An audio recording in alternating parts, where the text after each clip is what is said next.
Shqipëria e ka eliminuar për të dytën herë radhazi Serbinë në një turne kualifikues, teksa pas Euro 2016 e la pas edhe në kualifikueset e botërorit 2026.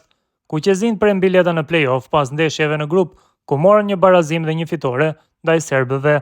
Por këtyre të fundit nuk u dele keqja nga fakti që dështuan keq përballë Shqipërisë, dhe kjo shihet qartësisht nga fjalët e kapitenit Filip Kostić, i cili nuk e ka përdin dot faktin që Shqipëria shkoi në botëror, edhe pse dominimi i kuqezinjve në fushë ndaj tyre ishte i dukshëm. Është e vështirë për ne që humbën shanset e kualifikimit, nuk ja dolëm as të arrinim vendin e dytë në grup. Nëse do të dilnim të dytët, mendoj se do të ishim kualifikuar. Gjithashtu mendoj se shqiptarët nuk kanë cilësi dhe ata nuk do të kualifikohen më tej, tha Kostić pas ndeshjes që Serbia fitoi me vështirësi përballë Letonisë me shifra 2-1.